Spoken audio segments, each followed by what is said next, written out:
Let's get the thoughts of my panel this evening. I'm very pleased to be joined by ex-BBC and ITV political chief John Sargent. I've got Andrew Rosindell as well, the Tory MP for Romford. And I've got Joanna Jarjue, the Apprentice finalist and entrepreneur. Andrew, I'll start with you, if that's all right, as the political head in the room. Your initial take on Rishi Sunak's kicking? Every government does badly in local elections when things aren't going well. That's nothing new. The difference this time is that, in many ways, it's self-inflicted. We were elected in 2019 with an 80-seat majority, and we had a lot of things that we could have got on and done. And the people are disappointed that we haven't achieved some of the things we said we would do. So they're angry. I'll tell you what, though, Patrick, they're not very keen on Labour. They're cross with us. But if you think, and you said it a minute ago, this is 1997, it's not. So people are protesting. A lot of people are not voting. A lot of people are voting for smaller parties, Reform Party, whatever it might be. In reality, they're crying out for the Conservatives to be conservative and to do the things we said we would do. If we use the next 6 months to show that we mean business, we've got a vision for the country, I think they could come back to us. Very quickly, you think Sunak should stay? Look, at the end of the day, Rishi Sunak is our leader and our Prime Minister, and he is the person that's going to lead us into the next election. But we've got a lot to do to change things, to win that election. Susan Hall, I think, could well spring a surprise tomorrow. Yeah, but why didn't he back... You know, was that deliberate, do you think? I can assure you he did. Right, he was out campaigning for her and he did endorse her. But at the end of the day, we have a very unpopular Mayor of London in Sadiq Khan, and I think you'll find tomorrow a lot more people are voting against Sadiq than he thinks is going to happen.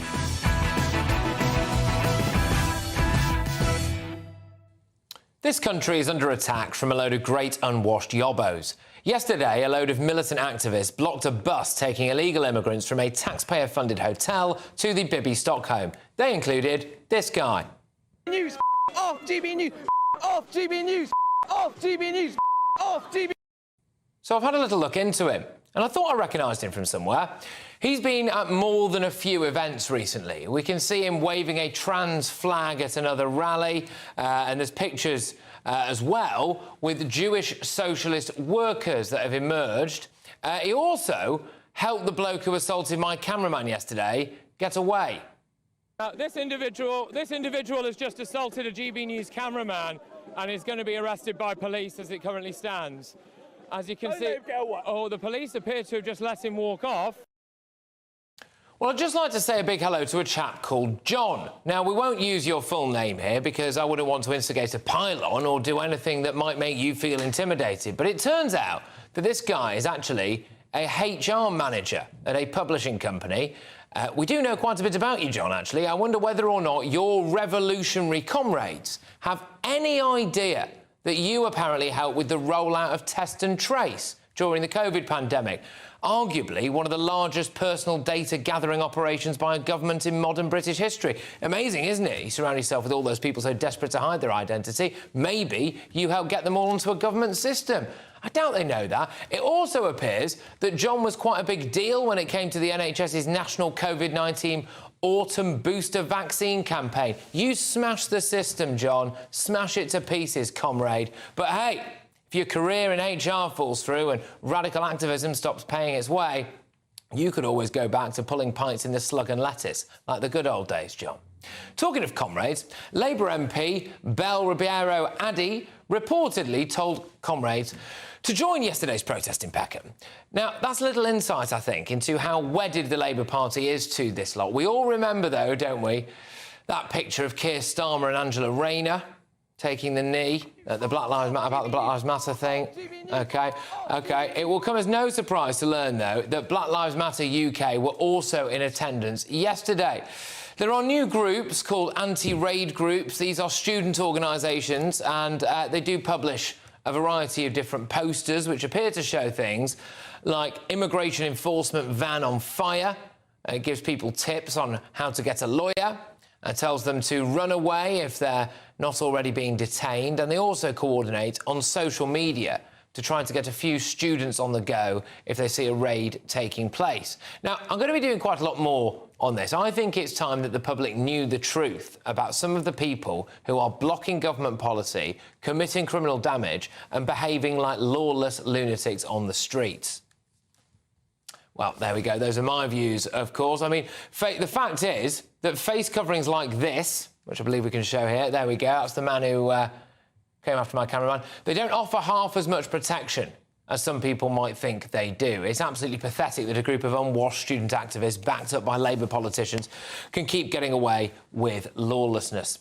All right, OK, look, I'm going to go over and get the views of my panel this evening. I am joined, as ever, by the wonderful ex-BBC and ITV political chief, John Sargent. I also have the Tory MP for Romford, Andrew Rosindell, and the businesswoman as well, Joanna Jarjue.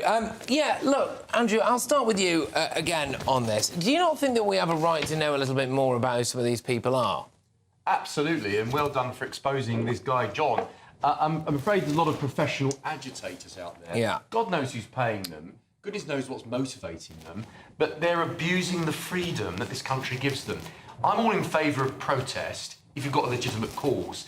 But you do so with responsibility. You don't abuse other people. You don't violate the freedoms that you're given and attack on your cameraman and the actions that this guy's taking. Thank God you're exposing him. But unfortunately, there's a lot of these, I would say, far-left activists who are effectively acting like anarchists, who are trying to drag our country down. And frankly, the police should do more to deal with it. Look at that individual there, like John, for example, who many people might regard as not really having a proper job, right, I would say, not really actually paying into the system that much, not doing it, and now rendering himself unable to do so, really, going forward, because quite possibly because of a criminal record. Does somebody like that lose the right to tell us how to live our lives? Well, the fact is, and we all know this, they jump from cause to cause. 1 week it's that cause, the next week it's another cause. The reality is that every cause they go for is designed at attacking our system, attacking the British laws, the British way of life. But then get them on a point of law. Don't get them on a sort of, I hate them, absolutely, I don't like John. them. John, just make sure that, right. absolute, we'll get this person. Look at the way he was behaving. And we'll charge him. Look at the way that other protesters behave. You can see on there. Hang on a minute. Look at the way that other enough. protesters behave. I think it's really interesting how we're like, oh my goodness, look at how these animals and these thugs, when it's somebody who disagrees with you. I've just, said, I don't agree with the way that the means of their protest, and I'll equally criticise people who are in the far right who also kick off and go to the cenotaph and stuff. So why is it that it's okay? And you seem to people, I don't want to make any assumptions, but I think people who are on the other side of politics and the right side of politics never seem to criticise. So would you say that the way that they've behaved is just as you would condemn that just as much as people who were kicking off at the cenotaph or on St George's Day? Freedom with responsibility. Freedom to protest within the law. The problem is the vast majority of the protests we're seeing today are left-wing agitators.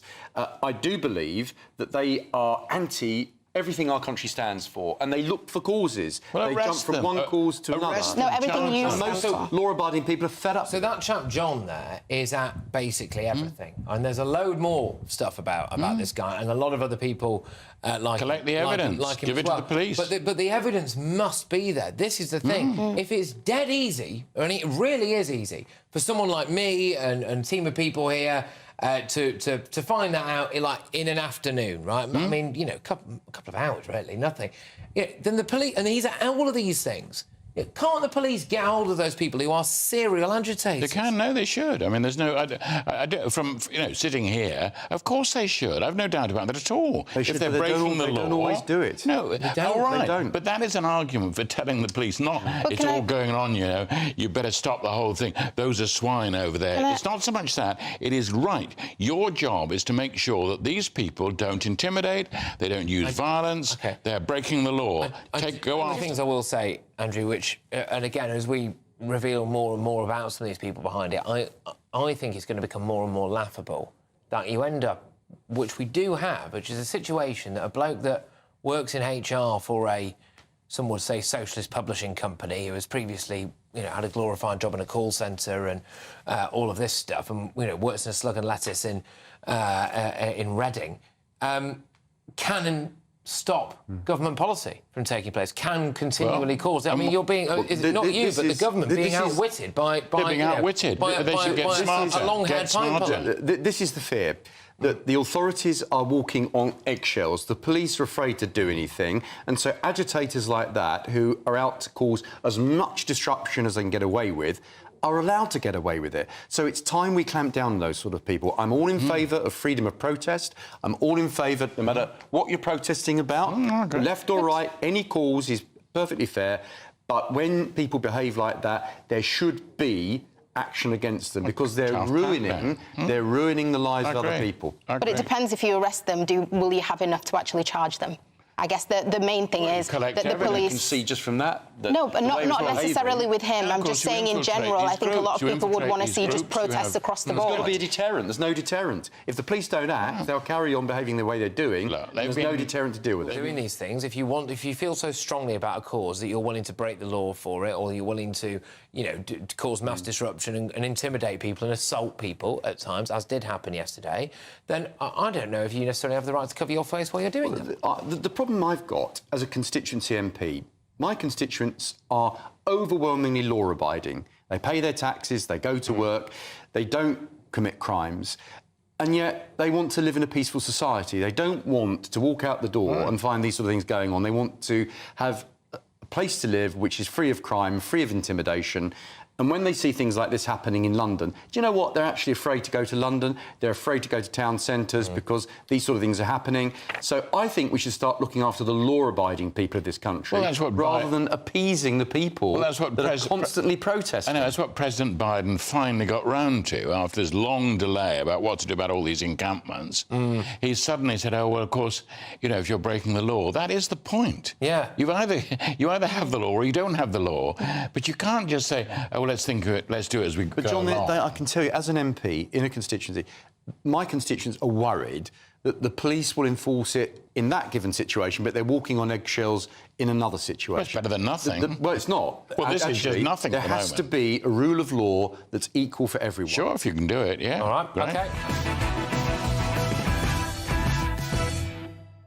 Welcome back to Patrick Christie's Tonight. Now, Tory votes plummeted last night in certain areas as Labour swept up. But despite an all-in-victorious evening for Labour in quite a few places, the party lost controls of councils representing areas with high Muslim populations. So why have Labour lost seats like Oldham, for example, where around 24% of people there are actually Muslim? There are also some areas around the north east where people decided to vote Green. Elements of the Muslim community apparently decided to go Green instead of Labour. So I thought I'd bring my panel back in for this one. We have got apprentice finalist Joanna, Jarjue broadcaster John Sargent, and Conservative MP Andrew Rosindell.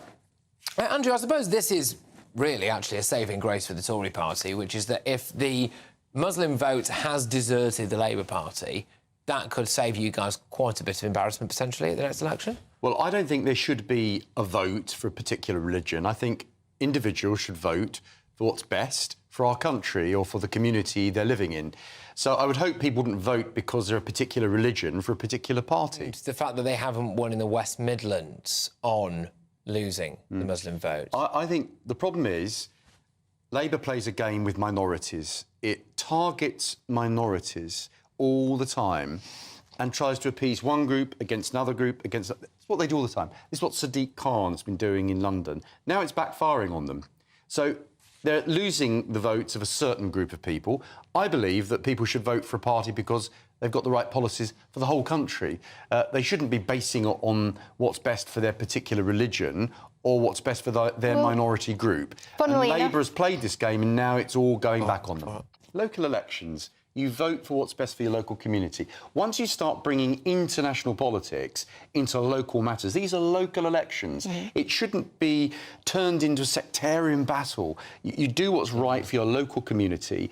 So when Labour played this game and now it's being turned back in their face, obviously, they're going to suffer for it. Well, that's it. So the Workers' Party of Britain is now in control of Rochdale Council, and they've got the local MP. I would bet like everything I own on the fact that the vast majority of those people used to vote Labour. I don't want the day to come. And we're encouraged by that. People are Labour voting. mustn't give in, mustn't compromise on this. That's all. If you start moving, you really are in trouble. You can't allow a situation to develop where people are voting for a particular party because of their particular religious view. Well, all parties should be there for everyone and represent the interests of the whole country. So it looks as though, Andrew, that the Tory plot to oust Rishi Sunak has fizzled out. Dame Andrea Jenkins was the first Tory MP to publicly move against the Prime Minister, said it was now unlikely that others would follow in sufficient numbers. Interesting, because I did wonder if a load of letters of no confidence were going to go in. But it looks like they've gone to the pub. Well, I hope not. I've certainly not written a letter of no confidence. I think everyone's tired of civil war in the Conservative Party. We need to be one party because the real enemy is the Labour Party and the real plotters are the left wing that want to take over our country and impose socialism on us, which I think would be a disaster for our country. So the Conservative Party have to unite and build support across the country to ensure we don't get a Labour government. It's a bit late, isn't it, for this? No. If you remember, when we had 6 months before, we were way behind in 2019. We came back with an 80-seat majority. A university in Yemen is appealing to pro-Palestinian protesters to study in their country. So Sana'a University, which is run by the Houthis, have opened their doors to any protesters that were involved in taking over campuses in the US earlier this week. And I thought going through clearance was easy when you were going to university. We've got too much time on this now, but... There are some sections of today's generation that don't know how lucky they are to live in a free society. And one group is called a good university. And one group is called Gays for Palestine. If they actually went to Palestine, they might find and then it another group is called Jewish Voices for Peace as well. All right, OK. Well, careful what they wish for, that's all I'd say. Careful what they wish for. No, indeed, but it would be fascinating to see, won't it, how many of those students do take up the offer of Yemen to go and study in one of their Houthi universities. Right, OK, it's time to reveal today's Greatest Britain and Union Jackass. Who's your So, my Greatest Britain is the person I really hope, fingers crossed, tomorrow will become our new Mayor of London, Susan Hall. She's been magnificent. She's gritty, she's down to earth, she's actually saying things that people want to hear. She's got the common sense we need to be mayor, and I really hope that we get good news tomorrow and she becomes our new Mayor of London. I can tell you she won't, she'll lose. Well, she might run it close, though. OK, all right. Wait and see, John. OK, yes, all right. OK. OK, because... I agree that I think for a lot of people, just when you really think about the demographics of London and its Labour and all of that it is quite unthinkable to imagine that Susan Hall would win. But a lot of the noise on social media now and the look on your face implies to me that maybe you've heard something. I can tell you that tomorrow there is a potential for a surprise. Certainly my own constituency, I couldn't find barely a person voting for Sadiq Khan. And I think there's a common theme throughout London. High turnout in Conservative areas, very low turnout in Labour areas. I think tomorrow we may get some good news, but let's wait. I mean, that would be massive, and make sure that you do keep it GB News tomorrow, because there is, as it currently stands, the possibility that Sadiq Khan might be booted out, but we'll have to wait and see. Right, I'm going to nominate the person who I hope will not be the Mayor of London tomorrow, Sadiq Khan. He's been catastrophic, particularly for areas like Havering. I'm the MP for that area, representing Romford. What he's done to us and what he's done for the whole of London is really appalling. I hope he gets voted out tomorrow, and he's definitely my union jackass. It's really... I just wonder if the Conservatives... Sean Bailey had a whiff of this, though, didn't he? The last time round, where there was a little bit where they thought, oh, this is very, very close and he's going to win. I suppose it was quite close in the end. I think he was 4.5 points behind from memory. But, I just wonder if the Tories had thrown a bit more of the kitchen sink after. But maybe there's method to the madness. Maybe there's method to the madness. Indeed, John. Today's Union Jackass is going to be Sadiq Khan. Yes, there we go. And make sure Andrew's happy. There he is, everybody. And thank you very, very, very much, everybody who's been watching and tuning in this week. Thank you to my wonderful panel. Make sure you keep it GB News for headliners next, so they take much more in-depth look at all of the papers.